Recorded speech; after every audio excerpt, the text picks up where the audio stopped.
হিটু শেখ আসিয়াকে কোলে করে পাশের রুমে নিয়ে গেল। আসলে কি আল্লাহ চেয়েছে। আসিয়ার ঘটনায় হিটু শেখের পুরো পরিবারকেই জেলবন্দি করেছে বড় বোন হামিদা।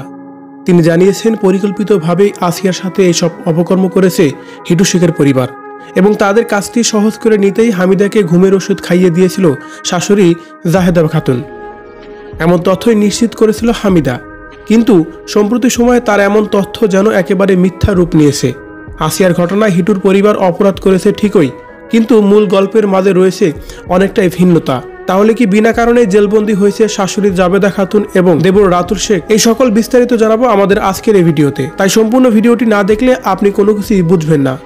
এ বিষয়ে জানতে সম্পূর্ণ ভিডিওটি দেখে সঙ্গেই থাকুন।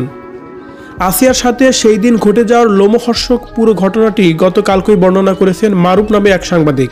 তিনি বলেন, হামিদার সাথে যখনই হিটু শেখ অপকর্ম শুরু করেছিল, ঠিক সেই মুহূর্তে হামিদার কয়েকবার পায়ের ধাক্কায় জেগে দেয় আসিয়া এবং পরিস্থিতি বুঝতে পেরে রুমের লাইট জ্বালিয়ে দেয় বাচ্চাটি। পরবর্তীতে আসিয়া বলে ওঠে, তাহলে আপনি এই রুমে কেন, আর আপনার বস্ত্রহীন অবস্থায় কেন? এমন প্রশ্নের জবাবে কোনো উত্তর না থাকায় হিটু শেখ রুম ত্যাগ করে চলে যায় এবং তার কিছুক্ষণ পরেই আসিয়াকে কোলে করে নিয়ে যায় অন্য আরেকটি রুমে এবং সে আসিয়াকে বোঝানোর চেষ্টা করে, তুমি যেটা দেখেছো সেটা কাউকে বলবা না। কিন্তু আসিয়া তার কথা শুনতেই নারাজ। আসিয়া বলে তিনি বাড়ি গিয়ে হামিদার সাথে যেসব অপকর্ম করা হয়েছে সব কিছুই বলে দেবে। শেষ পর্যন্ত আসিয়াকে বোঝাতে যখন ব্যর্থ হয় হিটু, ঠিক তখনই আসিয়াকে পরপরে পাঠিয়ে দেওয়ার সিদ্ধান্ত নেয়। কেননা এতদিন যেই কথাগুলো ভূতের আসর পড়েছে বলে চালিয়ে দেওয়া হয়েছে, আসিয়া তো সেই কথাগুলো সত্যি প্রমাণ করে দেবে।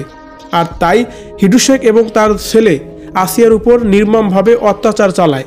অপকর্মে লিপ্ত হওয়ার পাশাপাশি আসিয়ার বিভিন্ন জায়গায় আঘাত করে নরবিশ্বাসের মতো। আর এই সময়টি যেহেতু ভোর রাত ছিল, তাই আসিয়ার কান্নাকাটি আশেপাশের লোকজন জড়ো হয়ে গেল এবং সেই মুহূর্তে পালিয়ে যায় হিটু শেখ এবং তার ছেলে সজীব এবং রাতুল শেখও। কিন্তু আসিয়ার শেষ বিদায় নিশ্চিত করতেই হসপিটালে না নিয়েই কবিরাজের ফাক্কর দিয়ে সময় কাটানোর চেষ্টা করে হামিদার শাশুড়ি। প্রশ্ন হচ্ছে, হামিদা তো জানিয়েছিল আসিয়ার ঘটনাটি পুরোপুরি পরিকল্পিত হিটুর পরিবার করেছে, আর তাদের কাজটি সহজ করতে নাকি হামিদারকে ঘুমের ওষুধ খাইয়ে দিয়েছিল শাশুড়ি জাবেদা খাতুন। অপরদিকে সাংবাদিকদের ভাষ্য মতে আসিয়াকে বুঝাতে না পেরেই সম্মানের দিকে তাকিয়ে চিরবিদায় করে দেয় হিটু শেখ। অর্থাৎ এই ঘটনাটি যে মোটেই কোনো পরিকল্পিত নয় তা নিশ্চিতভাবেই জানিয়েছে এই সাংবাদিক। তাহলে হামিদার সেই তথ্য অনুযায়ী ঘুমের ওষুধ খাওয়ানোর বিষয়টি কি আসলেই মিথ্যা বা বানোয়াট কাহিনী ছিল? আসিয়ার সাথে যা ঘটেছে সেই ঘটনাটি তো হিটুর পরিবার ফেঁসে যাওয়ার জন্যই যথেষ্ট। তাহলে হামিদার পক্ষ থেকে মিথ্যা বানোয়াট গল্প সাজানোর উদ্দেশ্যটা কি? হিটুর পুরো পরিবারকে শক্তভাবে আটকাতে কি তার এমন পরিকল্পনা সাজানো হয়েছিল কিনা, সেই ধোঁয়াশায় দেখা দিয়েছে এখন সাধারণ মানুষের মধ্যে।